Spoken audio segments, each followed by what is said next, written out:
ELSS equity link saving scheme, इसका नाम तो हम सभी ने सुना है, लेकिन ज़्यादातर लोगों को इसकी पूरी जानकारी नहीं होती है।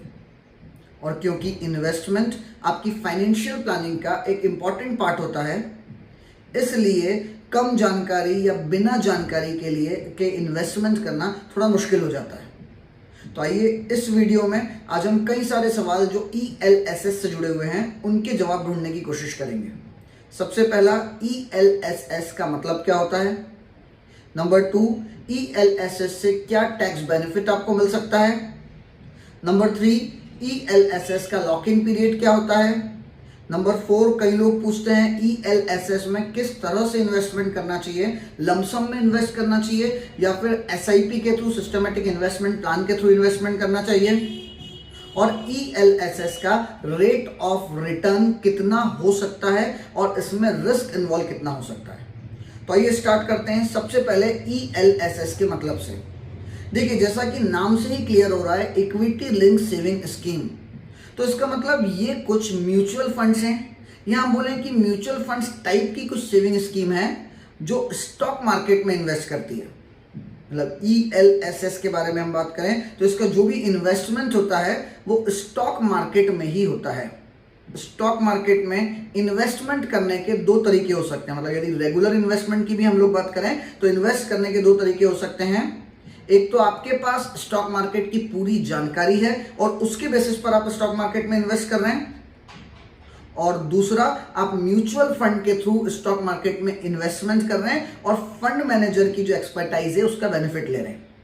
तो जो ELSS है, इक्विटी लिंक सेविंग स्कीम है, ये भी एक तरह का म्यूचुअल फंड है जिसमें आप फंड मैनेजर की एक्सपर्टाइज के थ्रू स्टॉक मार्केट में इन्वेस्टमेंट करते हैं। ये डायरेक्ट इन्वेस्टमेंट नहीं होता है, ये हम इनडायरेक्ट तरीके से स्टॉक मार्केट में इन्वेस्ट करते हैं, और जो भी अमाउंट स्टॉक मार्केट में हमने इन्वेस्ट किया है उसके ऊपर जो भी स्पेसिफाइड रिटर्न है, जनरली ELSS के केस में 12 to 15% तक का रिटर्न हो सकता है। यदि लॉन्ग टर्म होल्डिंग की हम बात करें तो इतना रिटर्न हम लोग अर्न करते हैं।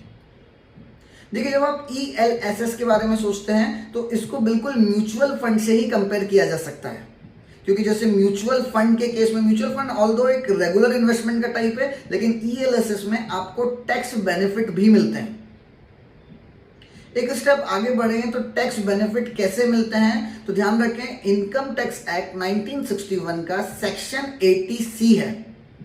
सेक्शन 80C ELSS में इन्वेस्टमेंट के बारे में भी बात करता है। देखिए, सेक्शन 80C में वैसे तो पेमेंट बेस्ड डिडक्शंस भी होते हैं और इन्वेस्टमेंट बेस्ड डिडक्शंस भी होते हैं, लेकिन यहां पर हम लोग बात करें, यदि आपने ELSS equity link saving scheme में इन्वेस्टमेंट किया है तो आपको इनकम टैक्स एक्ट 1961 के सेक्शन 80C में टैक्स बेनिफिट मिलने वाला है। लेकिन वो tax benefit maximum up to 1,50,000 तक के डिडक्शन के रूप में मिल सकता है। मतलब यदि आप 30% के टैक्स स्लैब में हैं तो आपकी इनकम इस डिडक्शन से सीधे सीधे 1,50,000 रिड्यूस हो जाएगी, और 1,50,000 पे 30% प्लस 4% जो एजुकेशन सेस है, उतना टैक्स हम लोग सेव कर सकते हैं। तो यदि ELSS के टैक्स बेनिफिट की बात करें तो एक लाइन में समराइज करें हम, 80C में टैक्स बेनिफिट ELSS में मिलता है। फिर एक स्टेप आगे बढ़ें, कितना लॉक इन पीरियड होता है। देखिए, जब भी टैक्स बेनिफिट की बात होती है, जब भी टैक्स सेविंग इन्वेस्टमेंट की बात होती है, तो हम सभी जानते हैं कि कुछ ना कुछ लॉक इन पीरियड होता है। एक स्पेसिफाइड पीरियड तक आपको आपके इन्वेस्टमेंट को होल्ड करना पड़ता है। तो जब आप ELSS की बात करते हैं तो ELSS को भी आपको 3 इयर्स इसका लॉकिंग पीरियड होता है और 3 साल तक आपको इसको होल्ड करके रखना होता है। मतलब यदि आप 3 साल से पहले ELSS से बाहर आते हैं तो उस केस में जो इनकम टैक्स बेनिफिट आपको 80C में मिला था वो इनकम टैक्स बेनिफिट रिवर्स हो जाएगा। वो इनकम टैक्स बेनिफिट के लिए आप एलिजिबल नहीं रहने वाले हैं। ELSS के रिटर्न के बारे में बात करें तो क्योंकि ये मार्केट लिंक्ड है तो यहां पर रिस्क एंड रिटर्न की बात की जाए तो रिस्क जो है कहीं ना कहीं मॉडरेट रिस्क है। देखिए, जब आप PPF के बारे में बात करते हैं, जब आप NSC के बारे में बात करते हैं या टैक्स सेविंग FDR के बारे में बात करते हैं, तो ये तीनों इंस्ट्रूमेंट भी आपको इनकम टैक्स के सेक्शन 80C में डिडक्शन प्रोवाइड करते हैं, लेकिन उन तीनों इंस्ट्रूमेंट्स का नॉर्मली रिस्क लेवल जो होता है बहुत लो होता है, लेकिन यहाँ पर हम लोग बात करें तो यहाँ पर रिस्क हम लोग मॉडरेट रिस्क अज्यूम कर सकते हैं। ऐसा तो नहीं बोलेंगे कि बहुत ज़्यादा रिस्क है, लेकिन एक मॉडरेट रिस्क आप अज्यूम कर सकते हैं। डिपेंड करता है कि आपने किस तरह के फंड में इन्वेस्ट किया है, आपका फंड मैनेजर अपनी एक्सपर्टाइज के थ्रू किस तरह से उस फंड को इन्वेस्ट करता है। तो यहाँ पर ELSS में आपकी मॉडरेट रिस्क हो सकती है। रिटर्न की बात करें तो क्योंकि ये मार्केट लिंक्ड है, यदि शॉर्ट टर्म में देखूं मैं तो उस केस में शायद नेगेटिव रिटर्न भी हो सकता है, लेकिन लॉन्ग टर्म की हम लोग बात करें, लॉन्ग टर्म मतलब 5 to 7 ईयर्स की यदि मैं बात करूं ELSS के केस में, तो आपका जो एवरेज रिटर्न है लगभग 13 to 15% के आसपास हो सकता है।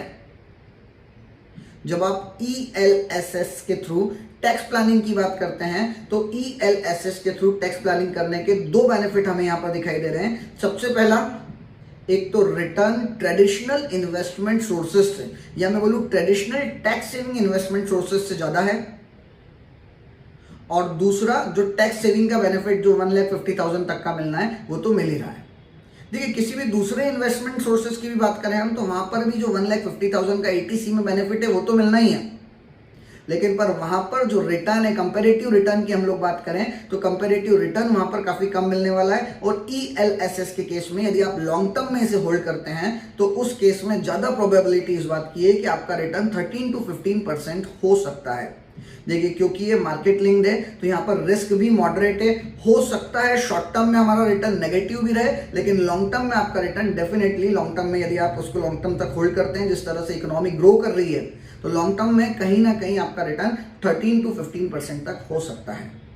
अब टैक्सेशन की बात करें, यदि मैं PPF में इन्वेस्टमेंट करता हूं तो PPF से जो इंटरेस्ट मिलता है उस इंटरेस्ट पर कोई टैक्स मुझे नहीं देना होता है, क्योंकि PPF EEE एग्जम्पशन एंजॉय करता है, एग्जम्प्ट। यदि आप NSE में इन्वेस्टमेंट करते हैं, वहां से जो रिटर्न मिलता है उसके ऊपर भी आपको कोई टैक्स नहीं देना पड़ता है। यदि आप टैक्स सेविंग FDR में इन्वेस्टमेंट करते हैं, वहां से जो रिटर्न मिलता है उसके ऊपर आपको इनकम टैक्स देना होता है आपके स्लैब रेट के हिसाब से। लेकिन यदि आप ELSS में इन्वेस्टमेंट करते हैं तो इससे जो रिटर्न मिलेगा ये भी कुछ समय पहले तक ये टैक्सेबल नहीं हुआ करता था, लेकिन एज ऑन डेट ELSS का रिटर्न जो है ये भी टैक्सेबल है। दूसरी बात हम करें, लेकिन 1 लाख से ज्यादा रिटर्न होगा आपको ELSS का, उस केस में ही ये टैक्सेबल होगा, और उस केस में भी 10% की फ्लैट रेट से टैक्स आपको देना होगा। तो यहाँ पर हम टैक्स पे करने के बाद के रिटर्न की भी यदि हम बात करें तो लगभग 12 to 13.5% तक का रिटर्न ELSS से हमें मिल सकता है। सबसे ज्यादा जो सभी का डाउट होता है कि ELSS में जो इन्वेस्टमेंट करना है, ये हम इन्वेस्टमेंट लमसम में करें या SIP के थ्रू करें। तो हमेशा ध्यान रखें, इस क्वेश्चन का केवल एक ही जवाब हो सकता है यदि आपको स्टॉक मार्केट की प्रॉपर जानकारी है। यदि आप थोड़ा बहुत भी स्टॉक मार्केट में डील करते हैं, स्टॉक मार्केट से रिलेटेड ट्रांजैक्शन आप करते हैं और आपको लगता है कि मार्केट बहुत नीचे है, तो उस केस में आप लमसम में भी इन्वेस्टमेंट करेंगे तो भी आपको ELSS में अच्छा बेनिफिट हो सकता है। लेकिन यदि आप स्टॉक मार्केट से डायरेक्टली लिंक नहीं है या आपके पास इतना समय नहीं है कि आप रेगुलर बेसिस पर स्टॉक मार्केट को वॉच कर सकें, तो उस केस में मैं ये सजेस्ट करूंगा कि इन्वेस्टमेंट ELSS में आप SIP यानी सिस्टमेटिक इन्वेस्टमेंट प्लान के थ्रू इन्वेस्ट कीजिए। सिस्टमेटिक इन्वेस्टमेंट प्लान के थ्रू आपको स्टॉक मार्केट डाउन होने और स्टॉक मार्केट अप होने दोनों का बेनिफिट आपको मिल जाता है। आप मंथली बेसिस पर अपनी इंस्टॉलमेंट बनाते हैं, तो हो सकता है कि जब आपने इंस्टॉलमेंट 1 पे किया हो तब स्टॉक मार्केट थोड़ा बढ़ा हुआ हो सकता है कि इंस्टॉलमेंट 12th आपने जब पे किया हो तो स्टॉक मार्केट कम हो, तो आपको एक एवरेज बेनिफिट उसका जो स्टॉक मार्केट का जो बेनिफिट है वो कहीं ना कहीं हमें मिल जाता है यदि आप सिस्टमेटिक इन्वेस्टमेंट प्लान के थ्रू इन्वेस्ट करते हैं।